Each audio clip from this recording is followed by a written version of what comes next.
So welcome. My name is Bruce Miller, and I'm with RimTech Consulting. And the topic today is the aftercare of your EDRMS. There's a couple of assumptions here. Number one is that you already have one, and you've already constructed one.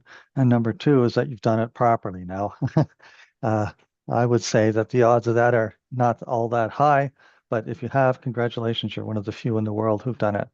Um, so the whole assumption here again is that you've got one and that it's done properly.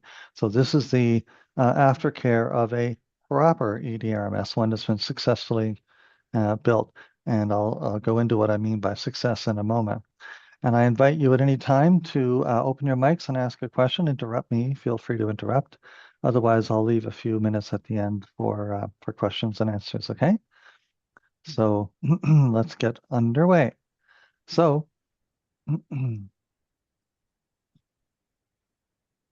first of all, what do I mean by compliance?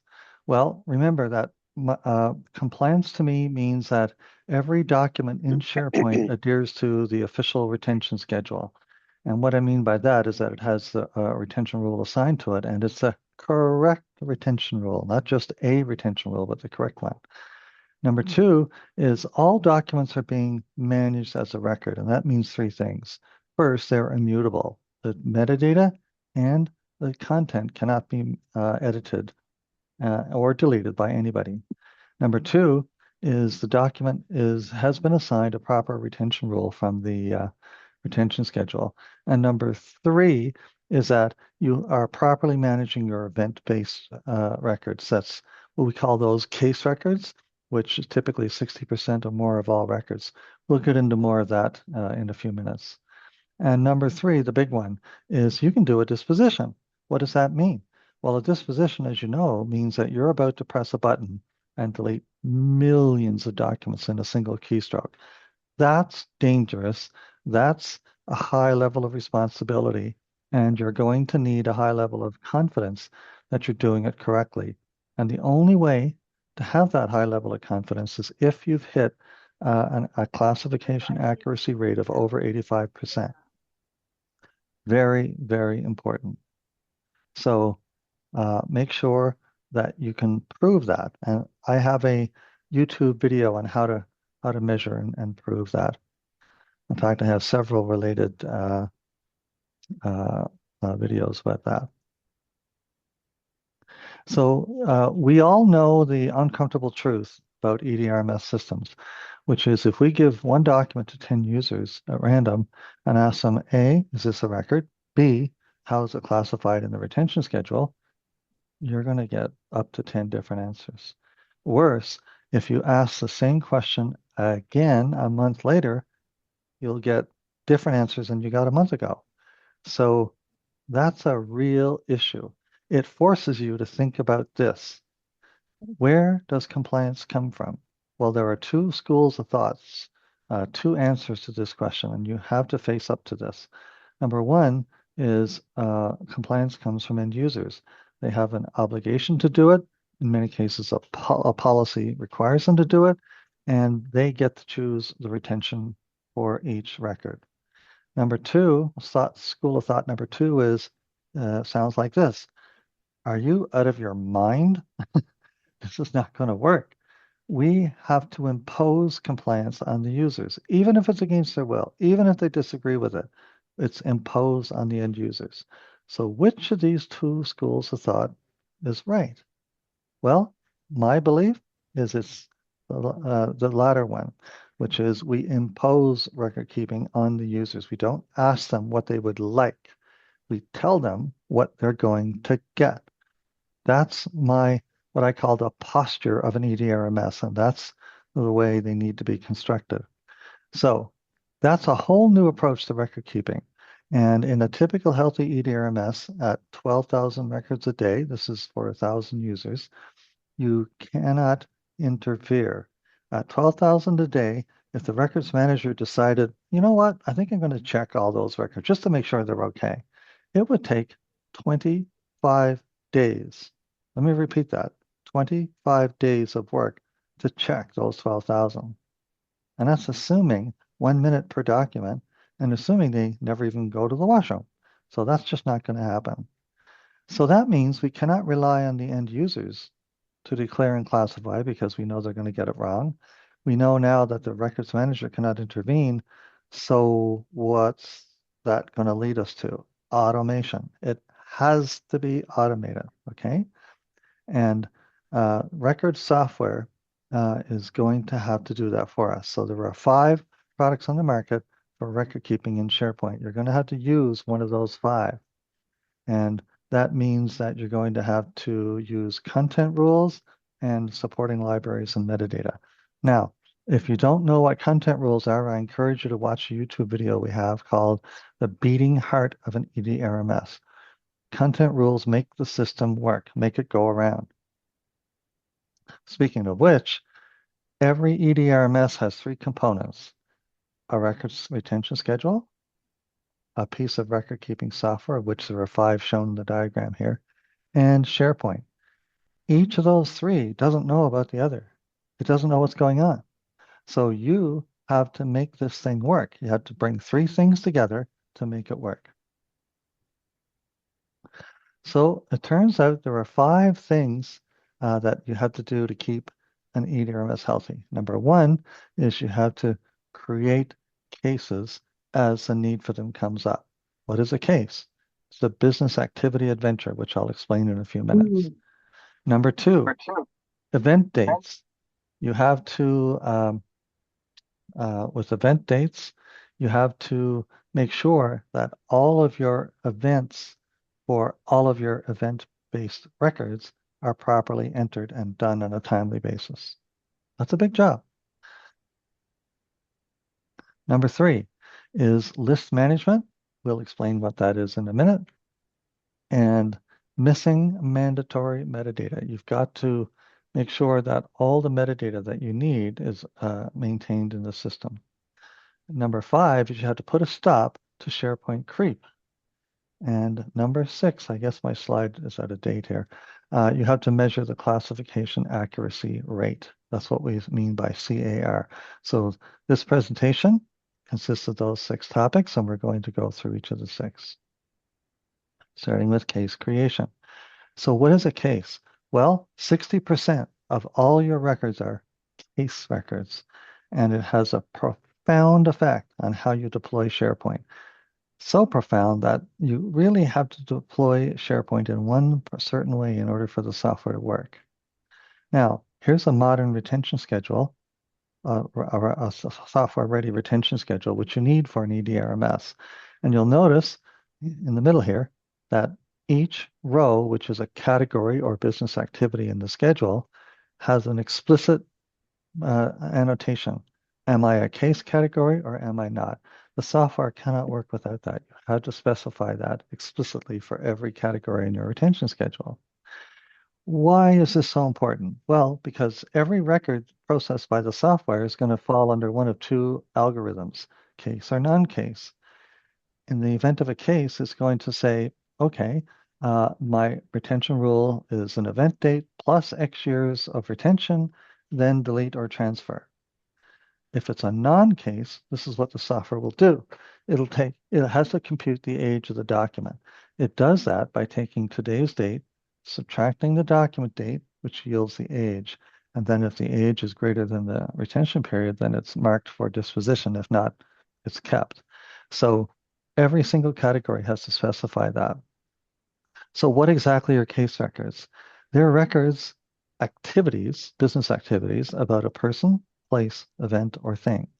The easier way to think about it is this, is case business activities are activities that are a series of repeated adventures which come to an end. The easiest example I can think of is audits. You all are subject to audits. So you can have an audit in February on health and safety, and that'll generate a ton of records and an output report, but it will end.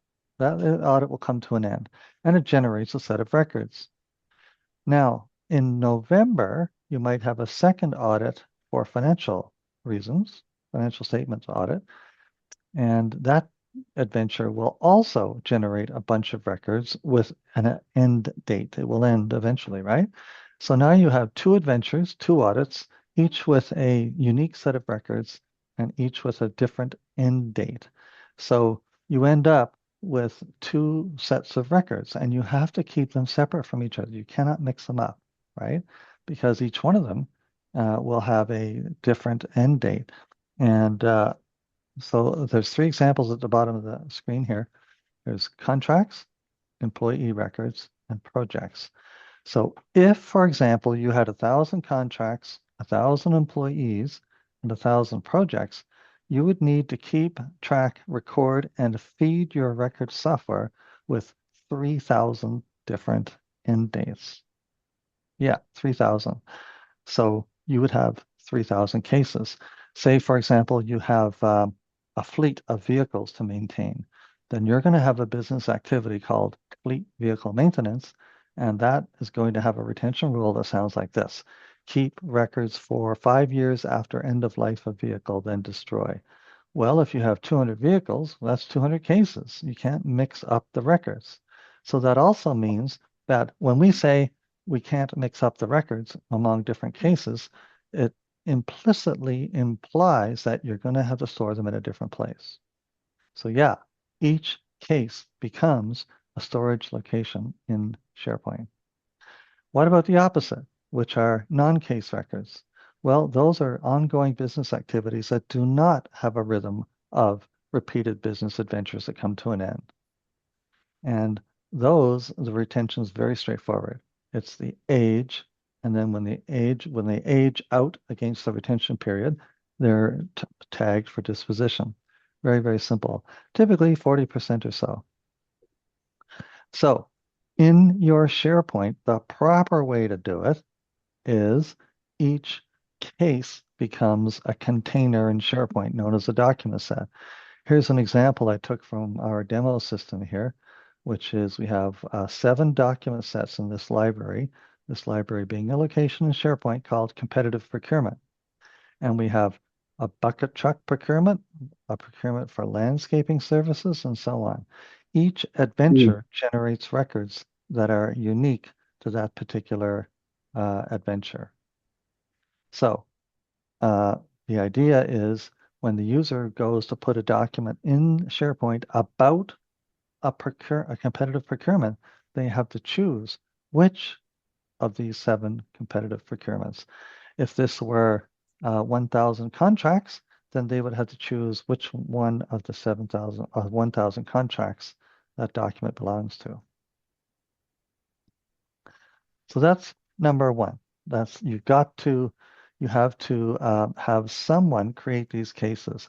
And no, it is not the end users, because if it's the end users, they will create millions and millions of containers.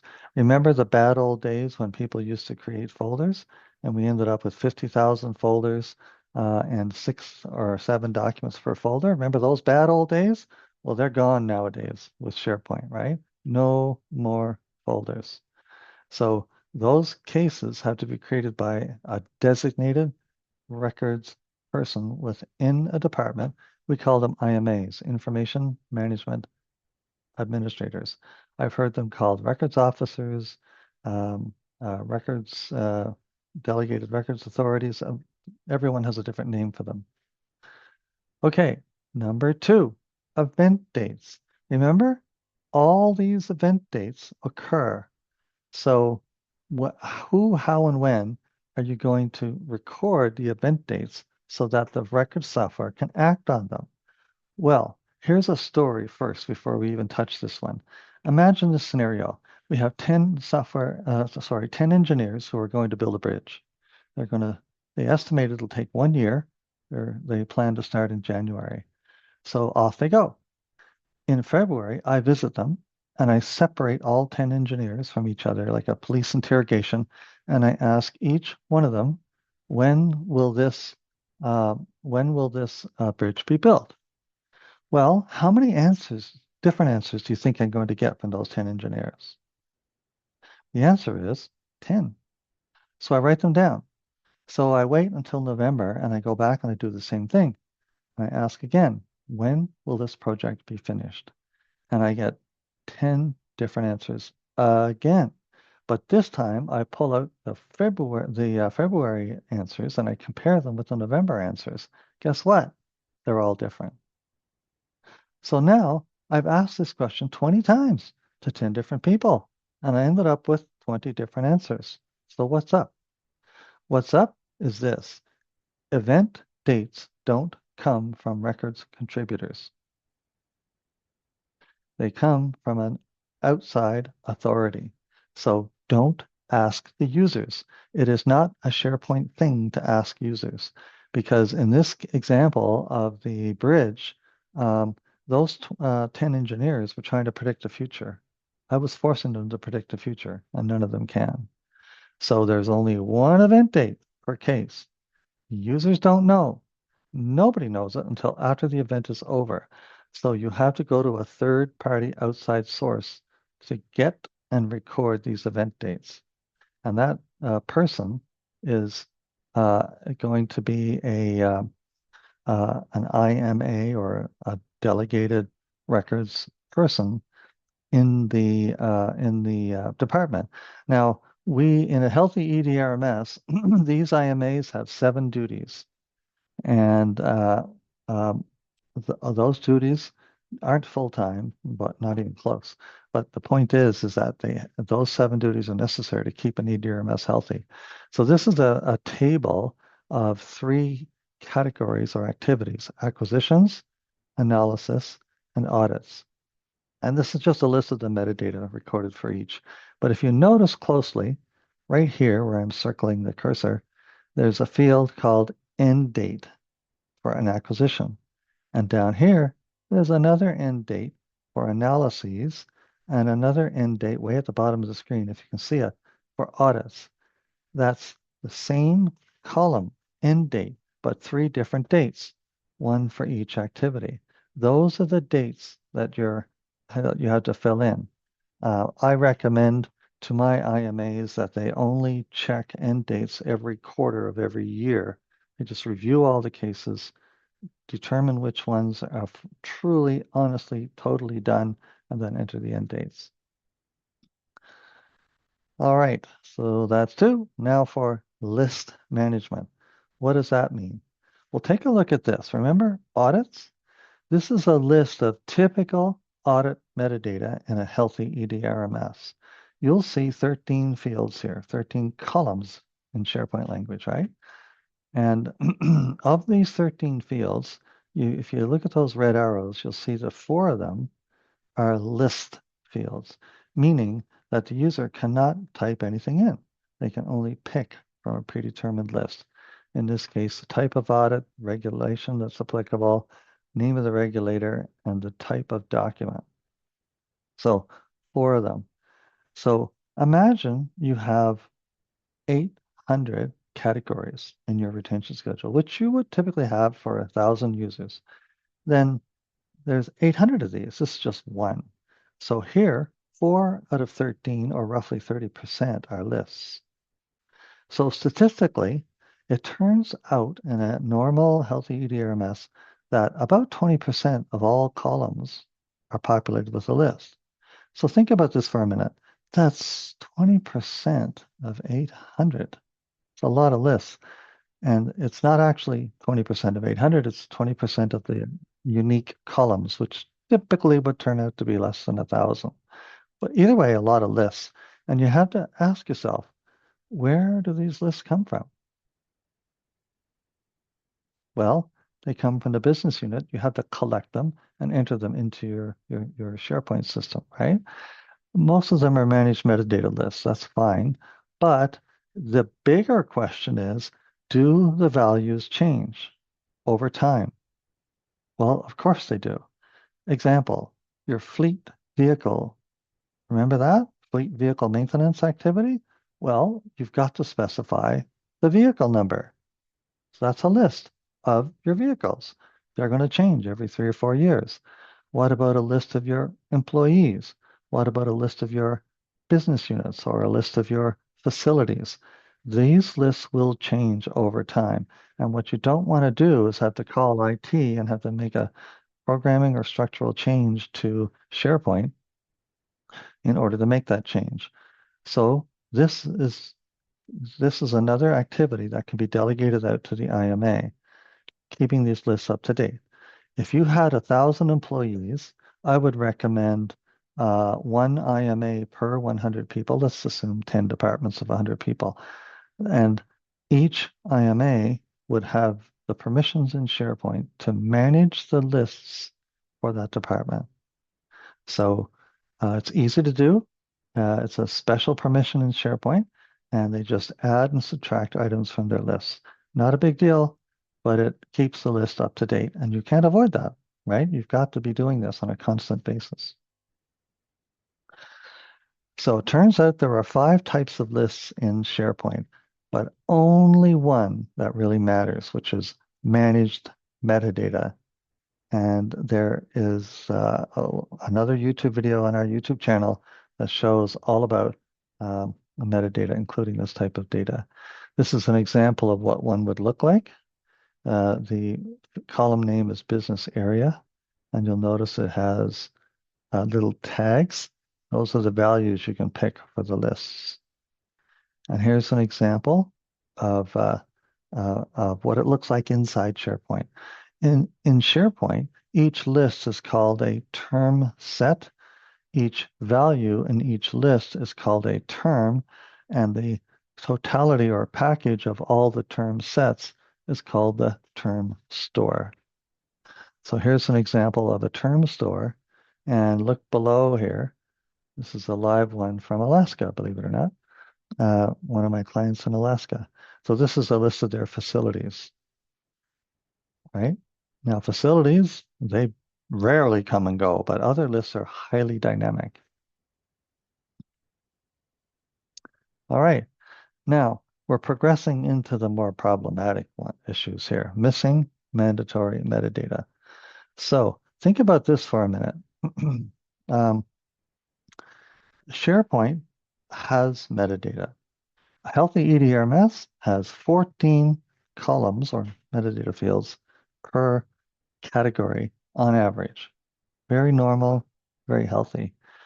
And let's say that 4 or 5 of those 14 columns are mandatory, meaning you can't put the document into SharePoint until you fill them in. You've got to have it. Why? Because we have downstream processes that depend on that metadata. Oh, well, with SharePoint, you can put it in without that mandatory metadata. You can leave it blank. Oh my God. I mean, that is the craziest thing I've ever heard. Personally, I say shame on Microsoft for allowing that. That's ridiculous. But there's nothing we can do about it. Absolutely nothing. So it's a feature of SharePoint. I would call it a bad design decision, but whatever it is, we have to live with it. Just imagine you've got 1,000 users pumping 12 records a day into the system. That's 12,000 a day, and they're not going to bother filling in metadata. Well, that is a problem and a half. And it gets worse. When they submit a document, any default data is filled in, obviously. But if it's optional and it's not filled in, it's empty. If it's mandatory and it's not filled in, it's still in there. That means that the document is kind of stuck in purgatory. It's kind of half in, half out. Certain features will work, certain features won't work. So what's the solution here? Well, there's no real fix.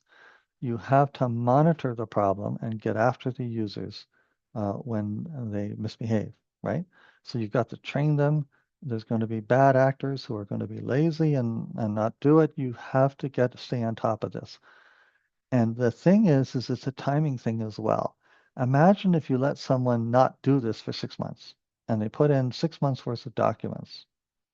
Now you ask them to go back and fix 6 months worth of work. It's not going to happen, right?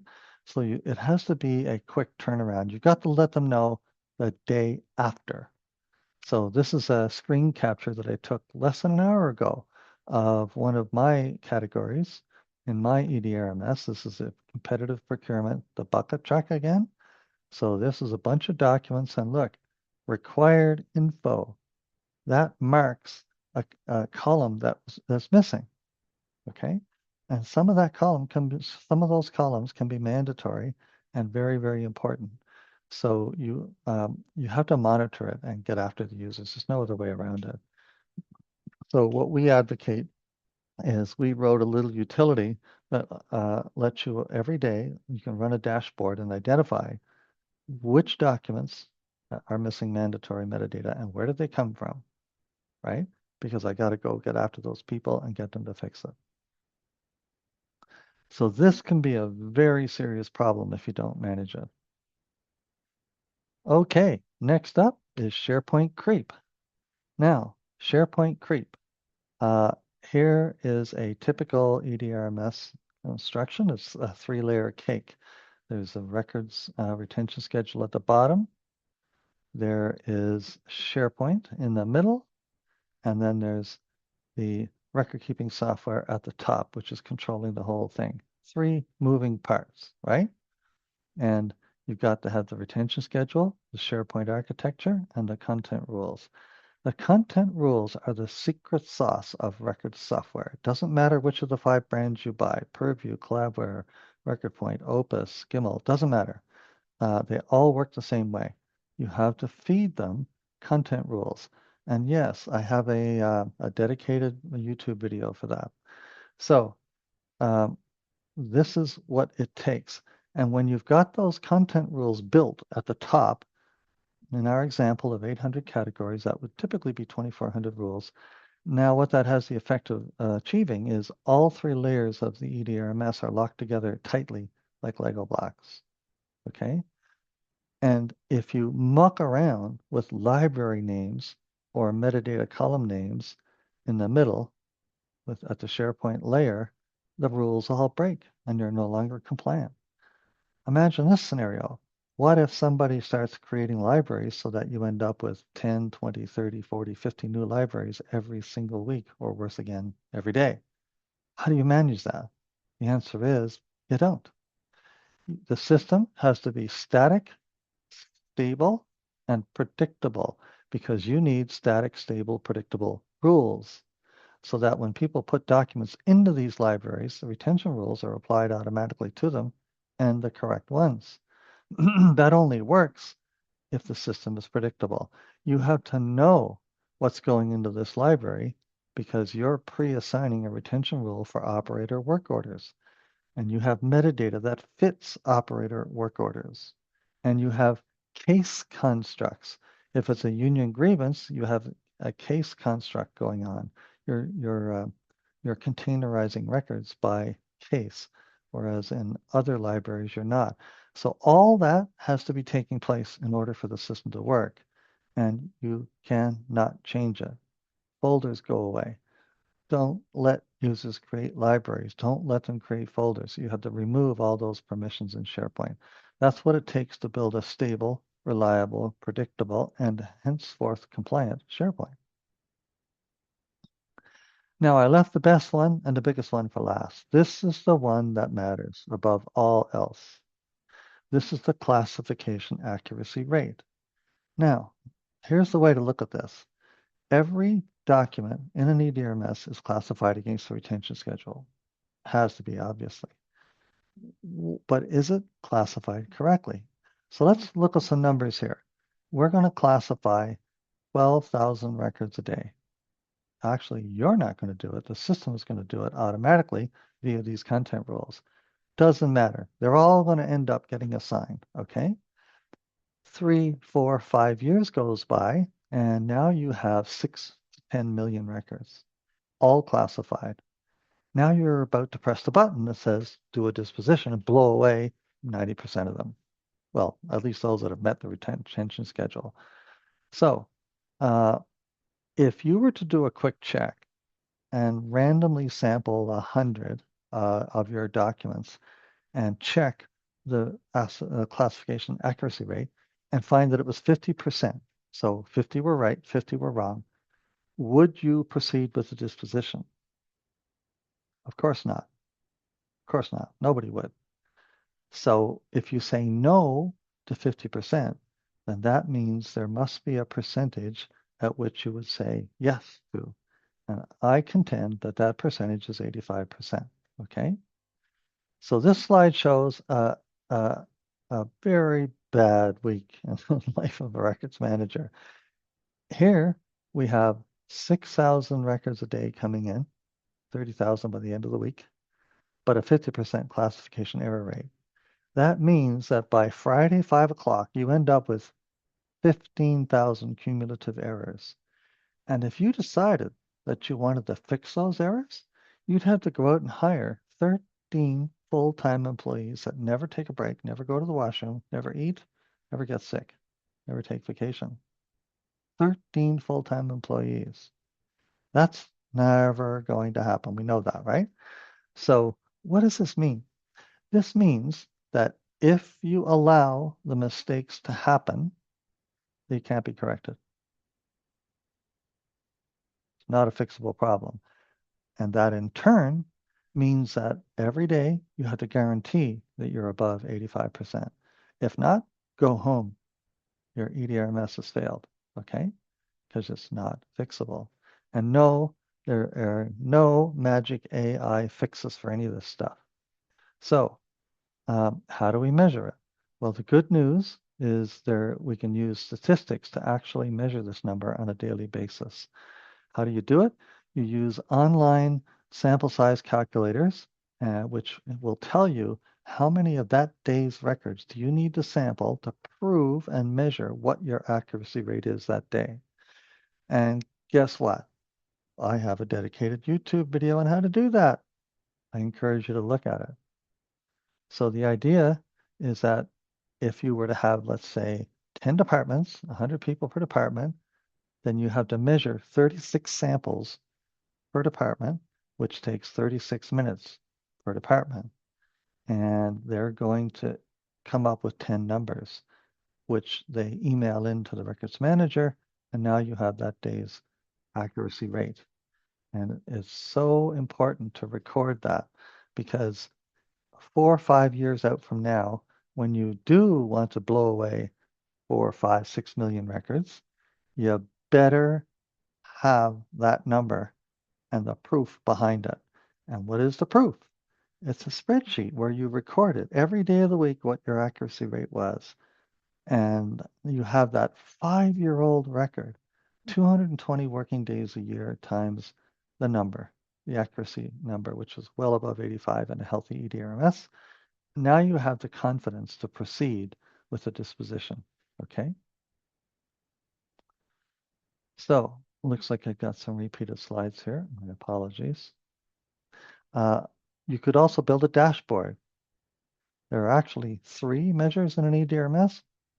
And yes, I have a YouTube video on that too, all 3 measurements.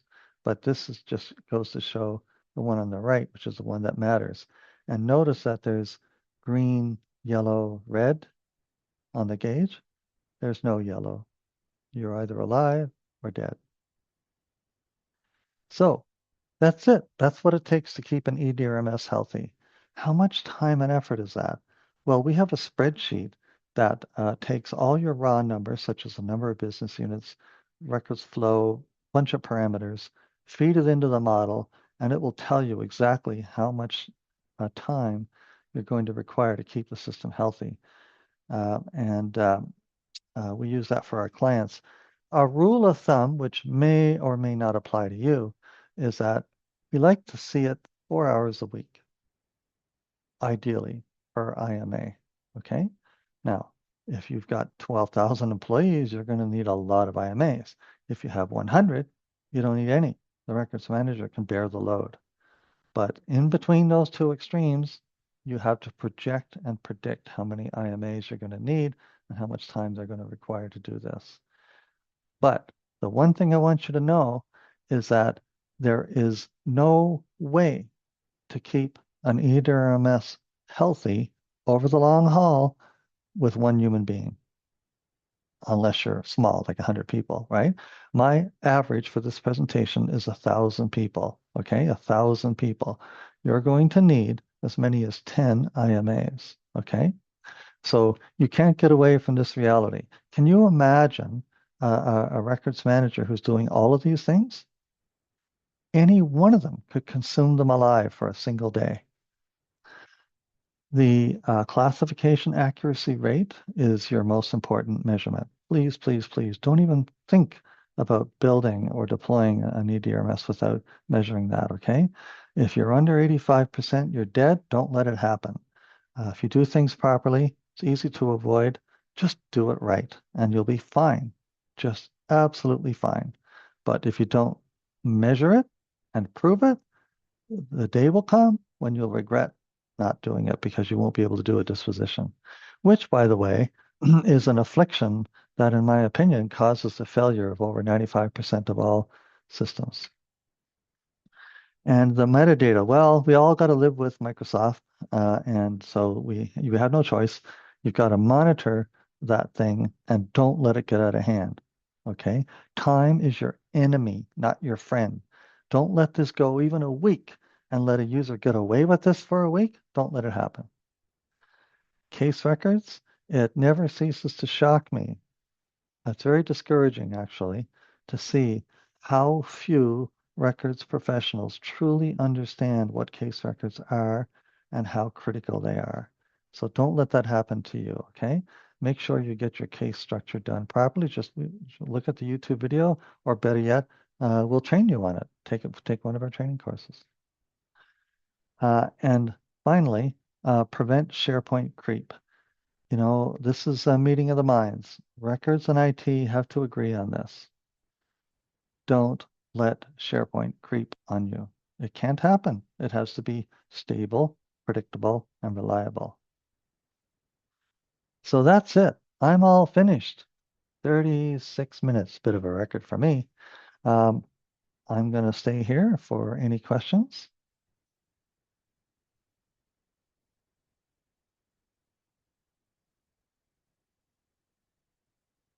You can put them in the chat if you want, or just speak up. It's up to you.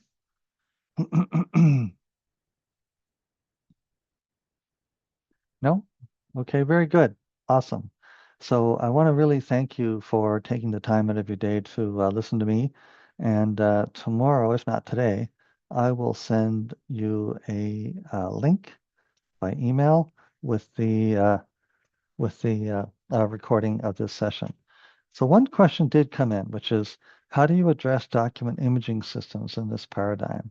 Document imaging systems. Well, does that mean image management where all your records are images? Or does it mean a scanning system which scans documents in and converts them to digital form? I'm talking Well, about a scanning system. Yeah, a scanning system that's yeah. converting them. Yeah. Well, all the scanning system does is convert it into a PDF, right? And every scanning system has degrees of competence at knowing what the darn thing is about, right?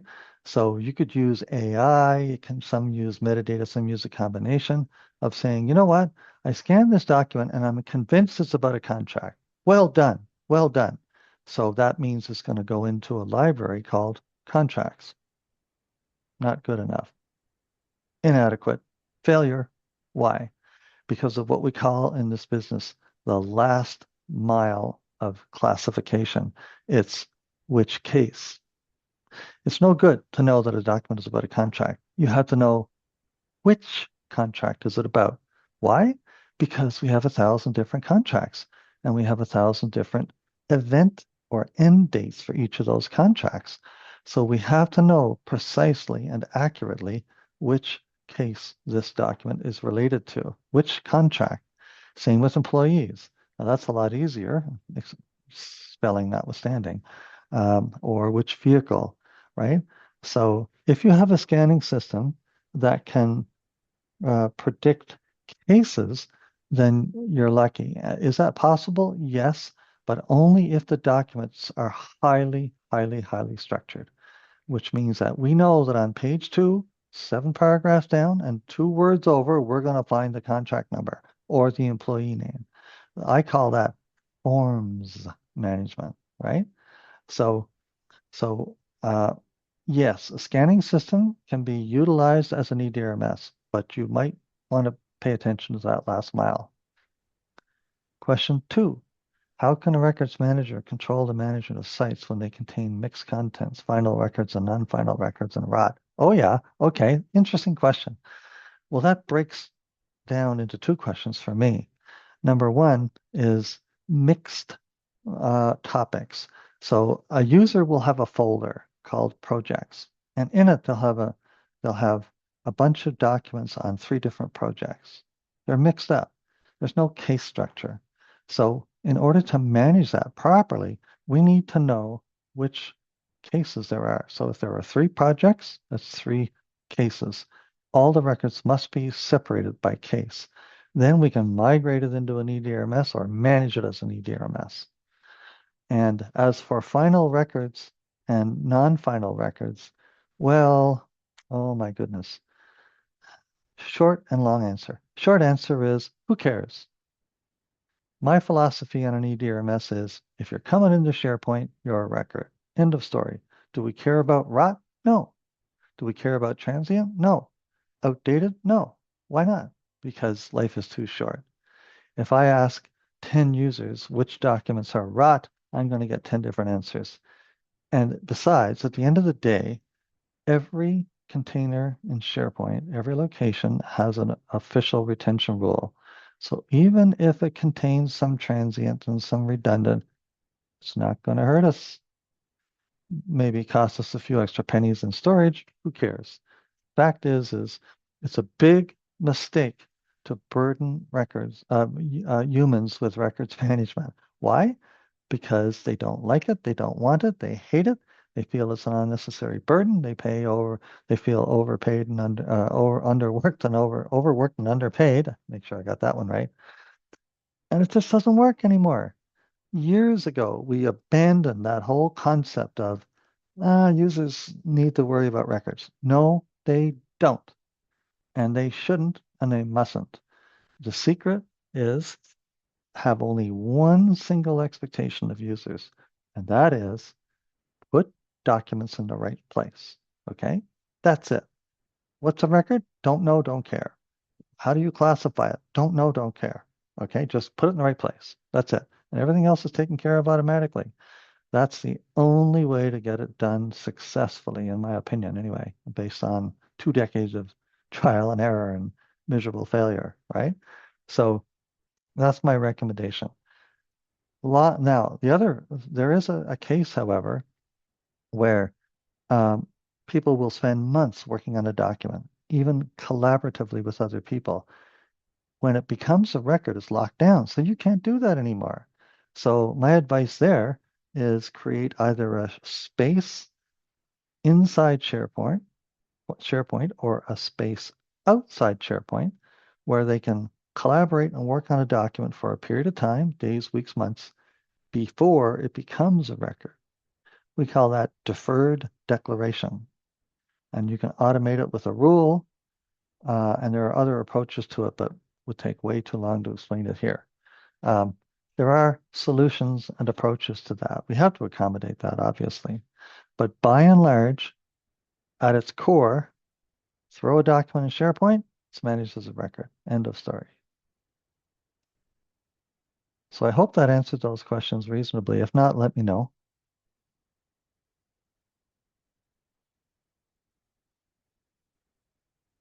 We have a lot of real world experience built into our training and our YouTube videos. So be sure to take a look at them, and most of the issues that have come up here are in those videos.